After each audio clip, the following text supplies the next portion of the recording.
Muito boa tarde, bem-vindos a mais um episódio, um podcast, desta vez para ouvirmos um dos grandes decisores do nosso Alentejo.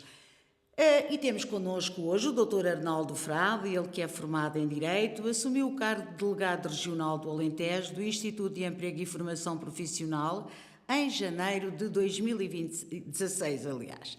Antes desta nomeação, desempenhou diversas funções de relevo, incluindo a presidência da Assembleia da Freguesia de Ermidas do Sado, é membro do Conselho Geral da Associação Nacional de Freguesias e foi candidato pelo Partido Socialista à Câmara Municipal de Santiago do Cacém. No IFP, exerceu o cargo de Subdelegado Regional do Alentejo desde 2005. Foi diretor do Centro de Emprego de Sines entre 2000 e 2002 e técnico superior no Centro de Emprego de Alcácer do Sal entre 1998 e 2000. Adicionalmente, foi também chefe de gabinete do Presidente da Câmara Municipal de Grândola. Muito bom dia, Dr. Arnaldo Frade, e muito obrigada por ter aceitado o convite do Alentejo para fazermos este podcast que esperemos que fale do IFP, que fale desta instituição, deste instrumento tão importante para o nosso Alentejo e, acima de tudo, para a vida das pessoas. Bom, muito bom dia, muito obrigado pelo convite e quero desde já desejar que este projeto seja ganhador e será certamente, pelo entusiasmo e pela experiência da Augusta, será certamente um projeto vencedor. Relativamente ao que me pede em relação ao Instituto de Emprego, efetivamente o Instituto de Emprego é um instituto público da maior relevância no país, comemorou recentemente 40 anos, é o Serviço Público de Emprego Nacional, organiza-se à semelhança da Organização Internacional do Trabalho, é administrado por sindicatos, por associações patronais e por instituições da administração pública e concretiza as medidas de emprego e de formação emanadas do Governo. São cerca de 1.200 milhões de euros por ano que o Instituto injeta na economia, através de 4.000 funcionários espalhados por todo o país e de muitos milhares de formadores que contrata para ministrar formação em função das necessidades das entidades. E, portanto, estes números dão um pouco nota daquilo que é a centralidade deste Instituto na vida do país. Na nossa região, efetivamente, nós temos cerca de 350 trabalhadores e sem contar com aquilo que é o vencimento e o encargo financeiro desses trabalhadores, nós afetamos cerca de 44 milhões de euros de apoio ao emprego e à formação na região. É, portanto, um montante muito relevante. Não somos os únicos operadores de formação, mas, tal como acontece com o IFP em todo o país, somos o mais relevante e o mais importante organismo que ministra formação no nosso país. E, portanto, a nossa responsabilidade é grande, mas o contributo também é muito grande para aquilo que é a qualificação das pessoas e aquilo que é a ajuda às instituições, quer sejam as instituições do setor social, quer sejam as empresas, a ter postos de trabalho preenchidos por pessoas mais qualificadas. Portanto, em resumo, diria que, de facto, o IFP é determinante para aquilo que é o nosso desenvolvimento enquanto país, para podermos ter pessoas preparadas para termos melhores resultados na economia e depois, através da economia, podermos ter condições de vida cada vez mais dignas. E, portanto, o grande desafio do Instituto é, embora a sua grande atividade principal e central seja o ajustamento entre a oferta e a procura de emprego, ou seja, gratuitamente procurar que as entidades nos comuniquem as suas necessidades e depois, através das pessoas que nos procuraram e que estão inscritas nos nossos ficheiros, fazermos o cruzamento e podermos ajudar a que essas pessoas transitem para o mercado de trabalho. Esse é, digamos, o contributo fundamental do Instituto, do ponto de vista do ajustamento entre a oferta e procura de emprego, mas depois também um conjunto muito significativo de intervenções na área da formação. Para termos uma ideia, o Instituto, neste momento, no país, está a modernizar-se do ponto de vista das suas instalações, mas também do ponto de vista do equipamento pedagógico para formação. Nós, na região Alentejo, desde 2015, temos vindo a ter alterações muito significativas na qualidade das infraestruturas de formação.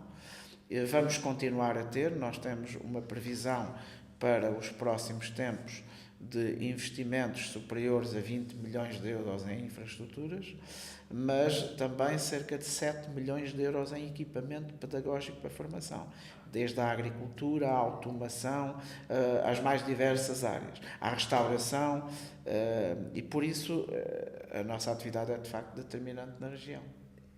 Doutor, aí aqui uma síntese, portanto, daquilo que de facto é esta instituição, este organismo tão importante, como dizia bem, no Alentejo.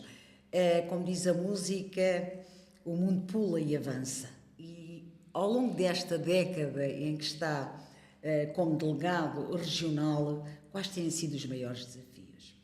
Os desafios são sempre os mesmos, ou seja, procurar ajudar ao máximo os cidadãos e procurar também colaborar com as entidades que podem admitir os cidadãos no mercado de trabalho e permitir que eles tenham condições de vida e se possam desenvolver profissionalmente e enquanto pessoas. Nós temos depois variáveis, mas de facto o foco do Serviço Público de Emprego é sempre o cidadão. Estes 10 anos têm sido desafiantes porque foram introduzidas um conjunto de iniciativas, como eu dizia há pouco, muito relevantes, desde logo do ponto de vista das infraestruturas. Foram feitas intervenções que contribuíram para que hoje as condições da formação sejam melhores. Isto não quer dizer que nestes 10 anos se tenham resolvido todos os problemas, há muitos problemas para resolver, e também não quer dizer que no passado não se tenham resolvido problemas. Cada um está no momento em que está, e eu, neste momento em que estou, cabe-me fazer o melhor que soube fazer, da mesma forma que quem esteve antes de mim fez o melhor que pôde fazer e quem estará depois de mim continuará a fazer o mesmo. Mas de facto foram 10 anos desafiantes, tivemos aqui a realização do Campeonato das Profissões, que é um desafio muito grande, com as implicações que teve também na qualificação, por exemplo, do Serviço de Emprego de Beja.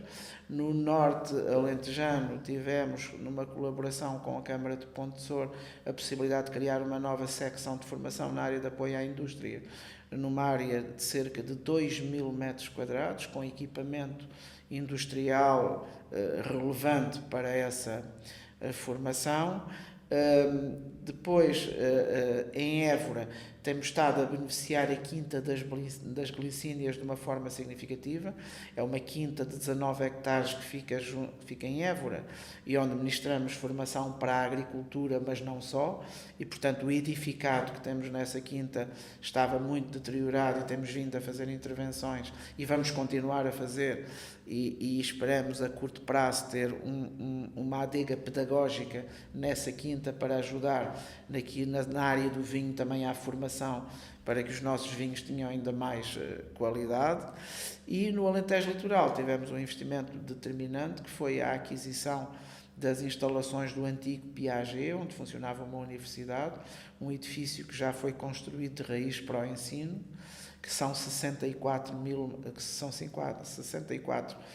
metros quadrados, que vai permitir a construção de mais um edifício para apoio à indústria na área da formação, um edifício para apoio ao turismo e restauração e depois um bloco social à semelhança de Évora, com cerca de 80 camas para receber formandos de todo o país que depois se possam fixar no Alentejo Litoral e outras infraestruturas depois que dão apoio a esta logística para além do edifício que já existe e onde estamos agora a fazer uma intervenção na ordem dos 3 milhões de euros, fazendo com que o edifício fique capacitado energeticamente para aquilo que são os desafios do futuro. Portanto, em todas as 4 unidades orgânicas locais do Alentejo, ao longo destes tempos, fomos fazendo estas intervenções no edificado, mas também em todas elas foi possível colocar novo equipamento novo equipamento pedagógico para a formação. Em Porto Alegre estamos neste momento a terminar a primeira obra PRR do país no IFP, que é uma secção nova na área da geriatria, e portanto que é muito importante tendo em conta o envelhecimento da população.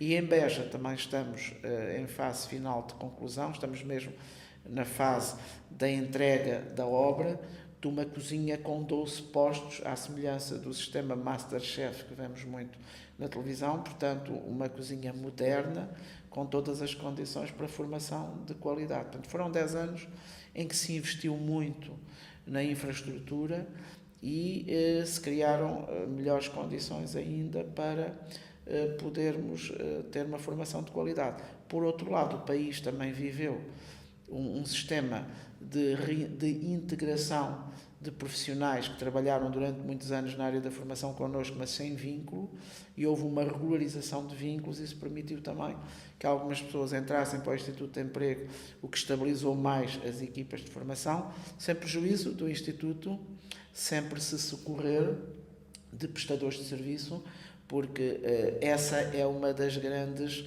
vantagens do Instituto. Se nós fôssemos uma instituição com determinado número de formadores e com um determinado domínio de qualificações, nós só podíamos transmitir esse saber e ficaríamos limitados. Ora, nós temos a versatilidade de, perante uma necessidade que uma entidade nos comunica, podermos ir ao mercado, contratar os formadores que têm o know-how para transmitir conhecimento naquela área de competência, e isso faz toda a diferença, porque permite em muito pouco tempo nós montarmos uma ação de formação que qualifique pessoas em função daquilo que o mercado precisa, para depois essas pessoas transitarem para essas empresas que previamente connosco identificaram as necessidades. Há um mito que se criou de que o IFP não fala com as empresas, que faz formação, de certa forma, um bocadinho ao lado da necessidade do mercado de trabalho, mas efetivamente não passa de um mito.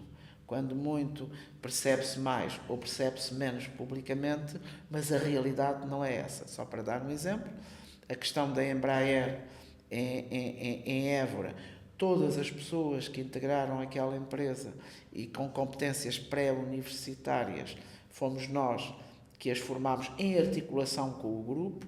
Surgiram depois outros grupos que se instalaram em Évora e também eles trabalharam connosco, e fomos nós que formámos essas pessoas.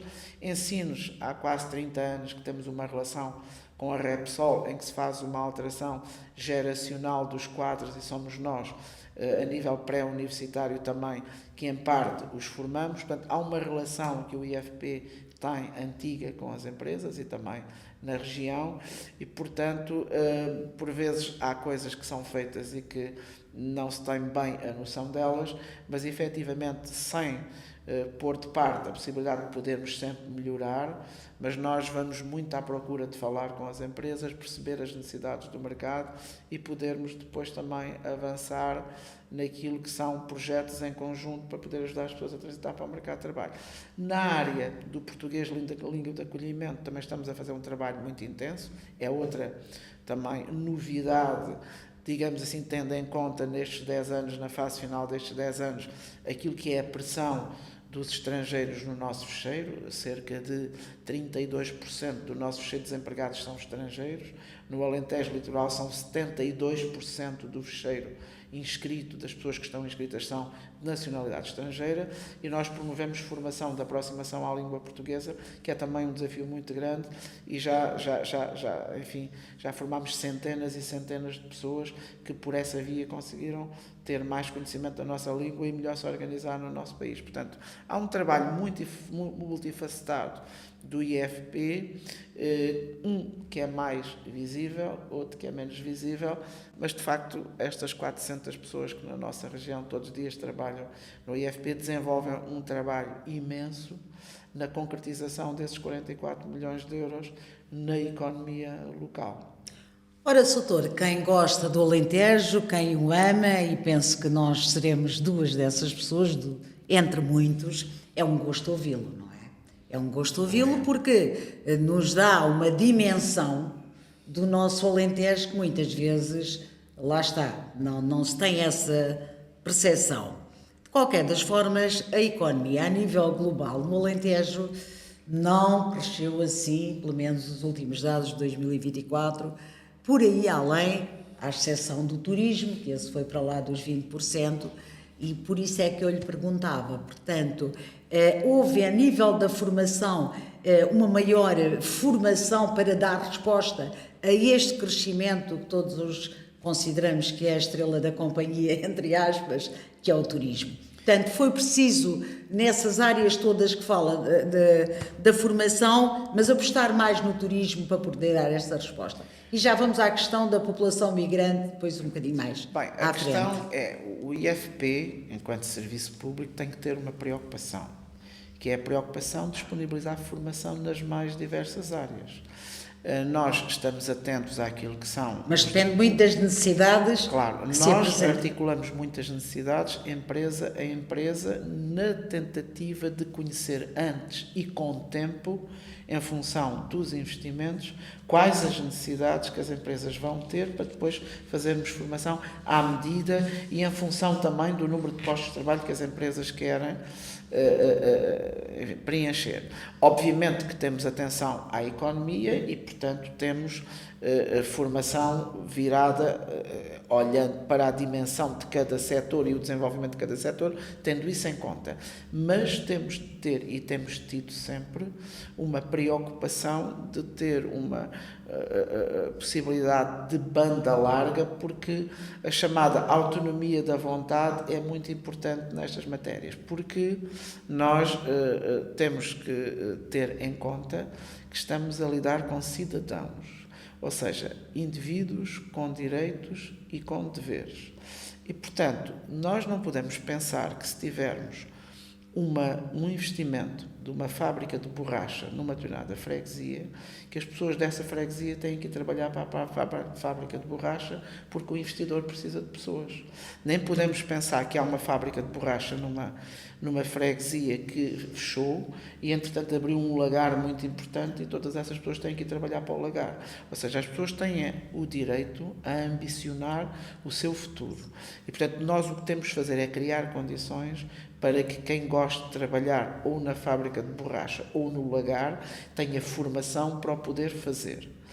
E temos que permitir que aqueles que ambicionam muito outras áreas e que nasceram onde há a fábrica de borracha também tenham a possibilidade de se qualificar para se desenvolverem enquanto cidadãos e irem à procura do seu futuro, seja no nosso território ou seja no outro território. Nós seremos mais felizes se quem vive numa determinada freguesia tiver que sair dessa freguesia e tiver formação numa área que não encontra colocação na sua freguesia, mas que se realiza profissionalmente na freguesia ao lado ou na sede do município, e depois termos alguém que vem até de outro ponto do país e que adora trabalhar na fábrica da borracha e que se forma e será feliz porque trabalha na fábrica da borracha.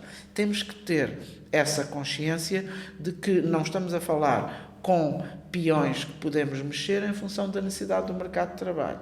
E por isso temos muita atenção à evolução do mercado, temos que permitir a formação de pessoas para que o mercado possa funcionar e os investimentos possam ter pessoas que ocupem os postos de trabalho, mas temos de ter em atenção os projetos e as ambições de cada um. E depois há uma coisa também muito importante, que a questão da formação não pode ser dissociada das condições de trabalho. Eu não posso pretender que alguém esteja disponível para fazer formação numa determinada área e depois, quando vai entrar para o mercado de trabalho, é-lhe oferecida uma remuneração que será igual a uma pessoa que eventualmente não tenha essa formação. Como não posso pretender que a pessoa que fez a formação até aceite integrar aquele posto de trabalho e depois, porque é uma pessoa motivada e interessada, vai fazer formação ao longo da vida, mas como se trata de uma empresa pequena, não há uma carreira, essa formação ao longo da vida permite que haja mais produtividade, mas isso não se repercute na carreira, porque não existe uma carreira estruturada com uma progressão em função de determinados, de um cumprimento de determinados objetivos. E, portanto, há aqui matérias que nem o empregador pode estar a pagar mais a uma pessoa só porque ela tem uma formação, se essa formação não der origem a mais produtividade, nem a pessoa que se formou, se der mais produtividade, pode estar satisfeita em continuar a formar-se sem que isso tenha uma consequência na sua carreira profissional. Portanto, há desafios enormes e as coisas interligam-se. Portanto, a nossa função é efetivamente qualificar pessoas, mas depois há todo um conjunto de circunstâncias à volta, desde a questão da habitação, a questão dos cuidados de saúde, a questão da carreira profissional, a mobilidade que não existe, que pode condicionar uma série de questões.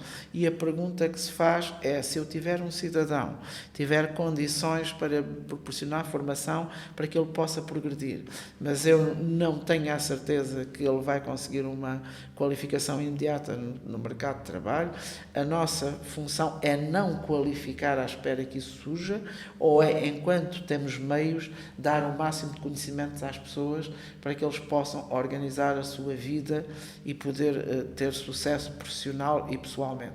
E obviamente que enquanto serviço público, enquanto temos meios, o que a gente tem que fazer é, estando as pessoas desempregadas e disponíveis, então que possam aprender, independentemente de ser já no dia seguinte ao termo da formação, que vai a surgir uma oportunidade. E, portanto, os desafios são grandes e é por isso que às vezes há pessoas que olham para nós, veem-nos a formar pessoas e perguntam: mas essas pessoas vão trabalhar no dia seguinte?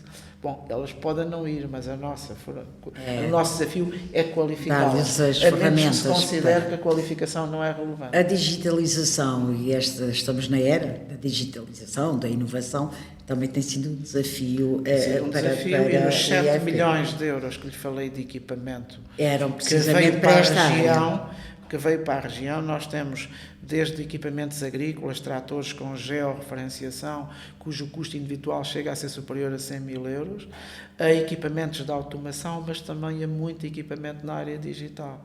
E portanto, o IFP, no seu plano de atividades, inclusivamente a nível nacional, e que, portanto, com aplicação, obviamente, também na nossa região, tem 2 pilares essenciais, que é exatamente a dupla transição, a transição energética e a transição digital.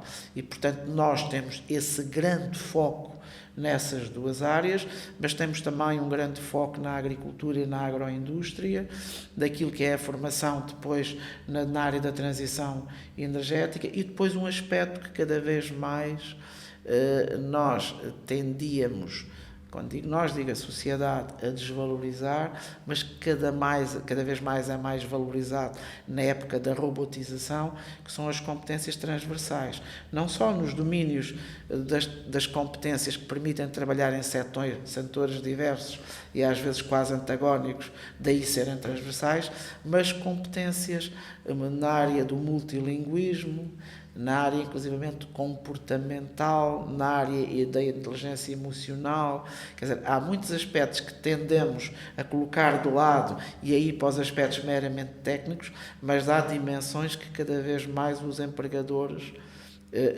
valorizam, porque a questão técnica meramente, talvez com uma formação determinada ordem, a própria empresa possa transmitir conhecimentos por vezes aos seus funcionários que em pouco tempo a questão se resolve.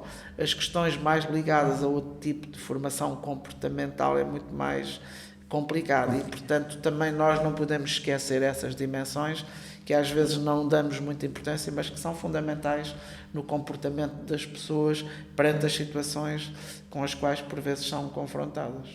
Doutor, e agora vamos à comunidade migrante no nosso Alentejo. Já revelou aí os números, de facto, que é uma percentagem substancial e que certamente estão a crescer. São pessoas que chegam ao nosso país, são estrangeiros, alguns deles sem qualquer formação, e já também relatou as oportunidades que lhes também são dadas a essa população estrangeira, mas há outros que chegam, de facto, que têm competências, enfim, e qualificação, muitas vezes para poderem chegarem, poder exercer essas competências e a qualificação que têm, não passando até pelo IFP na área da formação, mas que depois há organismos, ou eles não, que falta aqui alguma coisa, e é isso que lhe pergunto, para que esses estrangeiros possam exercer as competências que trazem dos seus países. Bem, Portanto, há aqui um delay ou alguma coisa que não Está- poderia ser agilizado. Está a referir-se a matéria que não é propriamente da intervenção do IFP. Mas com certeza que tem conhecimento e lhes chegam ao IFP. Essas Efetivamente, há pessoas. pessoas que têm formações em determinados setores e depois esses setores têm regras próprias para o reconhecimento das qualificações obtidas no estrangeiro, quer sejam médicos, quer sejam engenheiros, quer sejam outros profissionais. E, portanto, são processos que não passam por nós. No que diz respeito ao nosso trabalho mais direto... Mas quando lhes chegam, portanto, essas pessoas e que, obviamente, que apresentam muitas vezes as suas carteiras e os seus diplomas como qualificados e certificados para determinadas áreas, qual é o procedimento do IFP? Vamos ver, o procedimento embora o normal não seja assim como referiu, o normal é as pessoas referirem que têm qualificações e não conseguirem demonstrar com um único documento, mas se trouxerem algum documento, claro, ou esse documento já é o reconhecimento nacional de poderem exercer em determinada atividade, ou então aquilo que fazemos é esclarecer onde se devem dirigir para iniciar o processo, que não passa por nós no sentido de estarem autorizados a ministro. Imagino que chega alguém ao nosso instituto e que refere que é médico e que apresenta um determinado documento e que esse documento não é bastante para o exercício dessa função. Pois nós o que temos que dizer é que ele terá que se dirigir à ordem dos médicos e tratar do processo normalmente. Mas a nossa realidade é, sobretudo, ao contrário, de pessoas que podem ser médicos, podem ser engenheiros, mas que, de facto, saíram do seu país em determinadas condições e não conseguem demonstrar as qualificações que têm. E, portanto, isso é complexo. Não é complexo do ponto de vista do aproximamento da formação que fazemos na aproximação à língua, e porque nós aí vamos integrando as pessoas e vamos fazendo esse trabalho, porque ele não é relevante o conhecimento técnico e as habilitações de cada um para fazer essa aproximação à língua. E depois a nossa dificuldade é por ausência de documentos. Muitas vezes podemos ter que integrar pessoas num determinado nível da formação que eles já não deviam frequentar na medida em que já no seu país estão numa situação ou obtiveram um grau mais avançado, mas não havendo forma de facto de justificar isso, nós também não podemos colocar as pessoas em formações de nível 4 ou de nível 5 só porque a pessoa disse que já tem determinada qualificação. É preciso provar. E, portanto, aqui o nosso desafio é, depois da formação da aproximação à língua, começarmos a fazer formação técnica nas várias áreas para que essas pessoas transitem para o mercado de trabalho. Nós conseguimos colocá-las em formação, aquela formação que é possível colocar, mas não podemos colocá-las em formações, por exemplo, de nível 5, se não tivermos a certeza que a pessoa já obteve o nível 4. E por isso são questões difíceis de resolver, mas, enfim, vamos procurando fazer o nosso melhor, mas há depois outras matérias também que são muito importantes para além dessa. É que nós, por vezes, temos uma situação em que temos pessoas de nacionalidade estrangeira inscritas no nosso fecheiro, ouvimos nos setores referências a que efetivamente há uma grande falta de mão de obra, designadamente na agricultura e no turismo, e depois as ofertas de emprego que nos chegam não estão em linha com essas necessidades que se diz que existem. É verdade que no nosso país as empresas não estão obrigadas a comunicar as suas ofertas de emprego, podem trabalhar com empresas de trabalho temporário, podem usar outros métodos de recrutamento, isso é verdade. Também é verdade que o IFP está a aperfeiçoar-se no sentido de que o ajustamento entre a oferta e a procura seja feito de uma forma mais eficaz, mas é preciso não esquecer que nós temos um conjunto de técnicos superiores que estão ao dispor das empresas e das instituições para fazer este trabalho.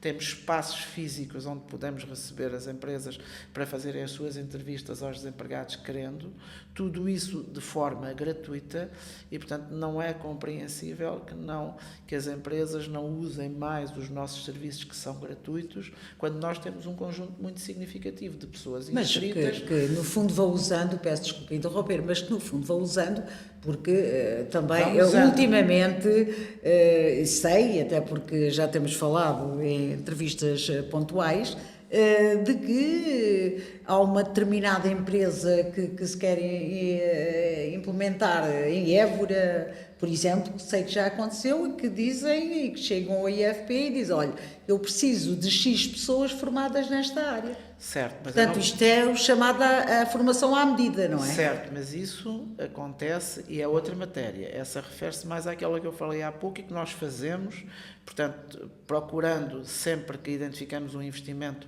falar logo com o investidor, perceber quando isso acontece com alguma frequência. Mas isso acontece em geral. Eu estava a falar de uma situação em que, por vezes, ouvimos que os setores, não estou a falar da empresa A ou B, os setores precisam de mão de obra em determinado momento, nós temos essa mão de obra inscrita, mas depois a comunicação das ofertas não está em linha com a necessidade que se diz que o setor tem.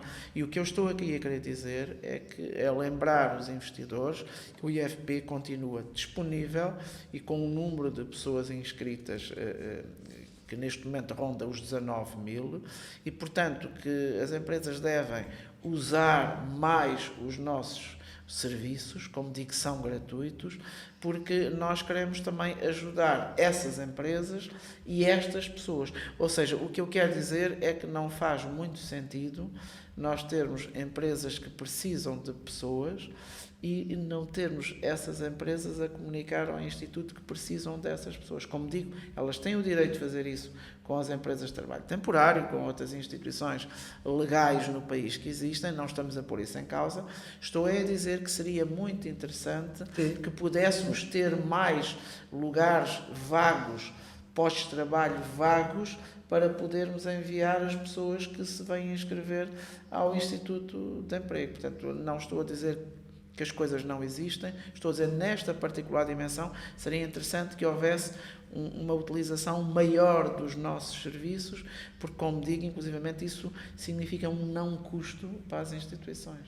Ainda continuamos aqui nesta questão da população estrangeira no nosso país, neste caso no nosso Alentejo, e perguntava-lhe relativamente qual é a intervenção ou a responsabilidade, entre aspas, que o IFP tem quando, por exemplo, no setor da agricultura, envia esta população estrangeira, que está a residir no nosso Alentejo, para qualquer lado, portanto, na questão da fiscalização, nas condições em que essas pessoas, sabemos da dificuldade que existe, não é transversal ao país e à Europa, da questão da dificuldade na habitação, mas pronto, há outras situações de que fiscaliza o IFP. O que eu quero perguntar é, fiscaliza para onde essas pessoas vão quando as instala ou quando as direciona para determinada empresa, em que condições é que eles vão? Bem, o Instituto de Emprego não tem natureza inspectiva. Isso são competências atribuídas à Autoridade das Condições de Trabalho dentro do mesmo Ministério.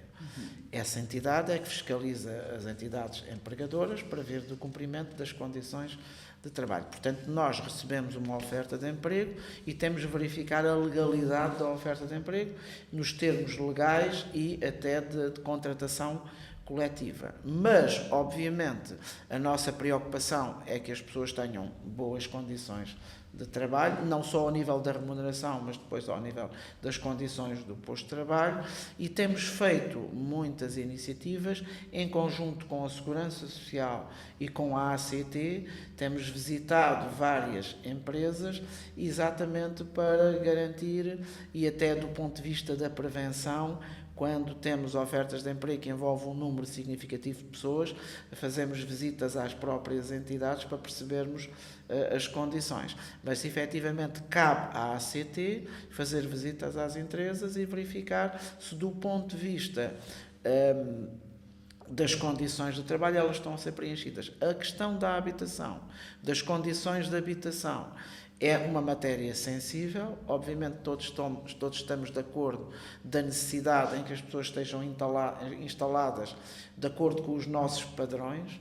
Não é porque noutro país, num espaço de 10 metros quadrados, possam viver 15 pessoas que nós aqui devemos permitir que isso aconteça e, portanto, devemos trabalhar no sentido das pessoas Já terem as aconteceu, condições. temos Odmira e temos outras situações. Devemos trabalhar enquanto realidades país para que isso não aconteça, mas de facto essa não é uma dimensão da responsabilidade direta do IFP. Agora, obviamente, conversando todos e agindo de forma complementar e concertada, que também se dá indicadores a quem nestas matérias tem comportamentos menos adequados, de que as entidades estão a conversar e a articular umas com as outras, e isso pode ser um pouco dissuasor de algumas tendências de comportamentos menos adequados. Mas, de facto, não é da nossa competência a fiscalização relativamente àquilo que é a forma como as pessoas vivem designadamente em instalações fora das entidades empregadoras. Sabemos nós desta desertificação e, enfim, e a nível populacional da sua diminuição no Alentejo, o que eu perguntava é se considera que o Alentejo, a economia do Alentejo ou as respostas do IFP sem esta comunidade, portanto, esta população estrangeira, seria possível. Aliás, até responder a todas as dimensões dos projetos que nos falou inicialmente, portanto, no início desta conversa. Portanto, isto era possível? Pois, a meu ver, não seria possível. Nós precisamos de pessoas, nós temos um problema, a Europa tem um problema de envelhecimento da população, mas no nosso país ele é significativo.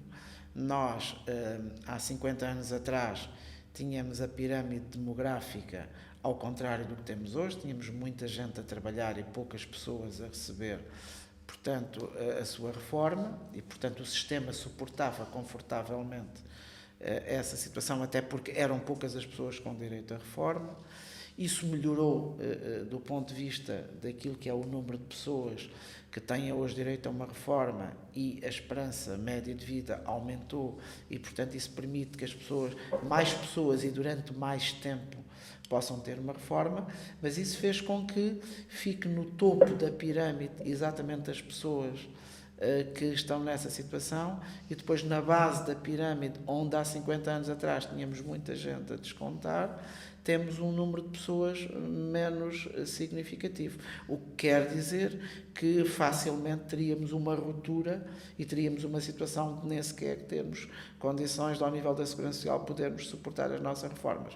Ora, como do ponto de vista demográfico e da fecundidade, a questão não se resolveu até agora, mesmo que agora houvesse um boom nesse sentido, só daqui a 20 anos teríamos a resolução do problema, portanto não é esse o caminho. O caminho é certamente atrairmos novos residentes e ainda há pouco tempo tivemos notícias daquilo que é o contributo dos imigrantes para a Segurança Social, e que é um contributo muito significativo para a sua sustentabilidade. Portanto, nós tivemos aqui... A economia teria muita dificuldade em avançar nos termos em que avança.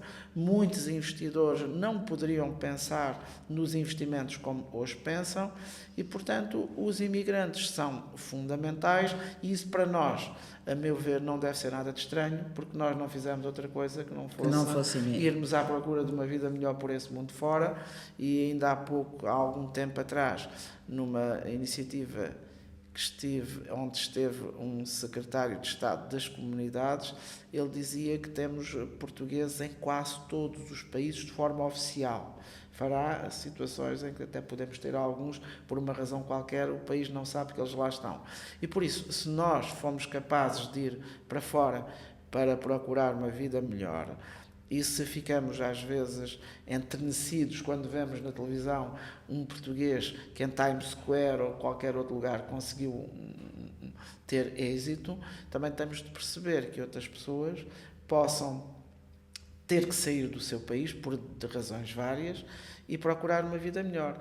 E eu acho que ainda bem que Portugal é um dos países escolhidos, porque isso vai permitir que os investidores que queiram avançar com determinados investimentos possam ter pessoas para, de facto, dar resposta a isso. Claro está que isso depois tem uma exigência, e que nós próprios que vamos para fora e que também queremos encontrar as melhores condições, também implica que o país se organize de maneira que as pessoas que cá estejam cá com dignidade.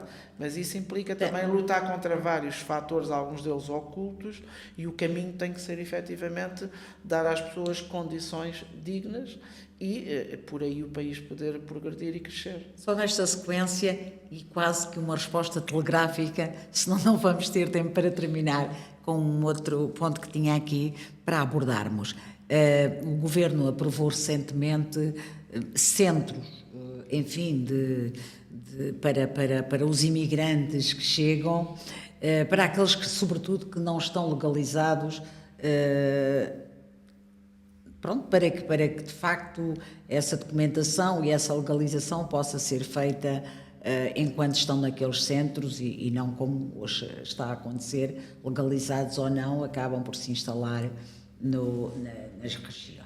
Concorda? Eu acho que o país deve fazer todos os esforços no Tem que ser sentido de da forma muito dignificação sucinta, das pessoas. sim.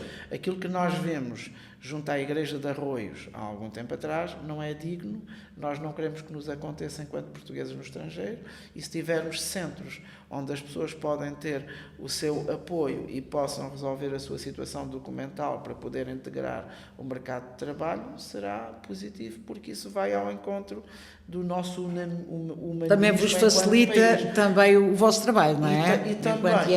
E também põe as pessoas mais a coberto de redes e de outras coisas menos próprias, que quando as pessoas estão vulneráveis e sozinhas e sem enquadramento, pode ser mais complicado. Portanto, a existência de espaços onde possa haver apoios às pessoas é um aspecto positivo. E mesmo para terminar, Dr. Arnaldo Frade, quais são os principais fatores que influenciam muitas vezes esta oscilação que acontece entre o emprego e o desemprego? Porquê é que oscila neste momento? Tivemos, creio que, um acréscimo. O acréscimo é sobretudo por inscrição de cidadãos estrangeiros. Sem os cidadãos estrangeiros, o acréscimo era quase insignificante. Mas nós temos uma região em que a sazonalidade é muito significativa. Em dois setores, sobretudo, não é? A agricultura e o turismo são duas áreas que ainda não têm na nossa região uma atividade permanente, designadamente o turismo, poderá um dia acontecer assim, quer no verão, quer na primavera, quer no outono, portanto, todas as estações do ano, as 4 estações do ano, nós temos aqui uma situação muito idêntica que dê emprego, mas nós temos ainda uma sazonalidade muito grande. E o fecheiro de desempregados acompanha a economia. Portanto, o fecheiro de desempregados não é mais do que o reflexo da forma como a economia evolui. Portanto, a sazonalidade é algo que irá continuar e que nós teremos que ter em conta e viver com isso. E vivemos com isso, que também tem aspectos positivos. Porque se eu, por exemplo, relativamente ao emprego, tiver estruturas que não aguentam por via da sazonalidade, que as pessoas possam estar vinculadas a si do ponto de vista do trabalho diário durante todo o ano, seria salutar que nos períodos em que não há muita atividade, as pessoas se possam qualificar mantendo o vínculo com a entidade. E aí alternamos trabalho com qualificação. Isso quer dizer que aqueles profissionais estão sempre com o domínio de competências atuais e em condições de prestar o melhor serviço. E, portanto, a sazonalidade, se for amparada num sistema de qualificação em que as pessoas não percam também o seu rendimento, é até um fator importante porque permite atualizar as pessoas. Muitas vezes há instituições que, mesmo com o que decorre, a obrigação que decorre do Código de Trabalho de 40 horas de formação para que as pessoas se possam progredir, muitas vezes há instituições, por não terem sazonalidade, têm muita dificuldade em colocar essas pessoas em formação, porque depois fica a faltar recursos para dar resposta àquilo que é a atividade da entidade. E por isso, a sazonalidade, se for bem aproveitada e não significar quebra de vínculo dos trabalhadores e quebra de condições de vida e de rendimento, será até salutar para o acompanhamento das competências e da atualização de competências. 2 em 1, e é mesmo para terminar, Dr. Arnaldo Frade, quantos desempregados temos neste momento? Temos cerca de 19 mil desempregados neste momento. Que é substancial dos últimos anos, não é? Dos últimos tempos. Quer dizer, não é muito, como digo, é uma variação que aconteceu por via, sobretudo, da inscrição de novos desempregados com origem em países estrangeiros. E, portanto, quais são os países predominantes aqui no nosso Alentejo? O Brasil e depois os países da região indostana, portanto, Bangladesh, Índia, Nepal, são os 4 países mais significativos. Há uma curiosidade para terminar, começámos com milhões e é com milhões que vamos terminar. Portanto, a fatia do IFP. De onde é que vem esse dinheiro? Isso é do Orçamento de Estado, portanto, da tutela, são dinheiros do PRR, do 2030.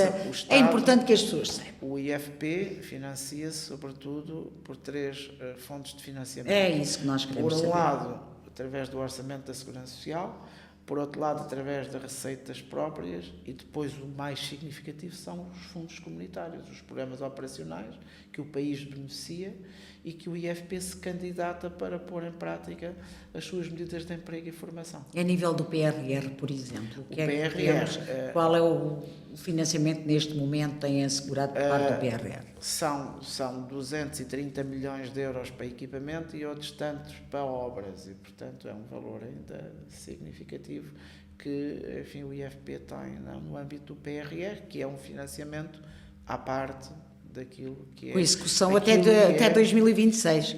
Portanto, é um financiamento para além daquilo que é o funcionamento normal Sim. do Instituto, dos 1.200 milhões que lhe falei, que tem, sobretudo, estas 3 fontes de financiamento. Dr. Arnaldo Frade, muito obrigada por esta nossa conversa. Penso que são conversas aqui um pouco mais longas, em setores determinantes para o nosso Alentejo, e isto é o que o Alentrio, de facto, pretende, e a linha que quer seguir é trazer os decisores, que as pessoas percebam de onde vem o dinheiro, o que é que fazem, porque também quando se fala em IFP, fala-se muitas vezes emprego e desemprego. Hoje, nesta conversa, ficámos a perceber que o IFP é muito mais que emprego e desemprego. Tem toda esta dimensão.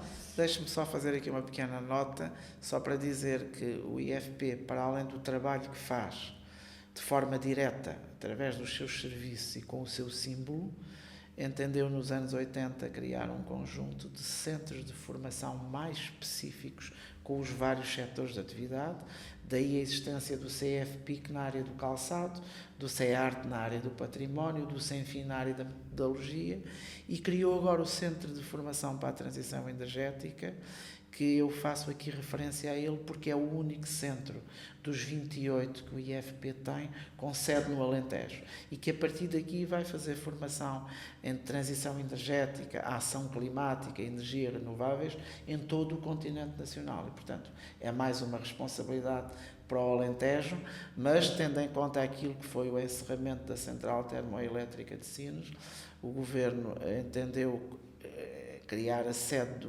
deste centro no Alentejo e próximo de Sines, portanto, a sede é mais propriamente em Vila Nova de Santo André e será mais um desafio para os alentejanos e para aqueles que no resto do Portugal continental farão parte da equipa que irão pôr esta formação no terreno. Este centro começou a sua atividade há menos de um ano e já conseguiu formar cerca de 1000 pessoas, o que é bastante significativo, porque neste momento está também a instalar-se, a adquirir equipamento, a contratar profissionais e, portanto, ainda assim foi em paralelo desenvolvendo o seu trabalho e, portanto, é mais um desafio que fica no âmbito do IFP e refiro isto porque estamos aqui num edifício onde também já funcionou um desses centros protocolares que deixou de existir, o Cevalor, e de facto neste momento só temos um centro, mas estamos com certeza em condições, enquanto alentejanos, de dar aqui uma boa resposta ao país nesta área. Não os únicos a dar esta resposta,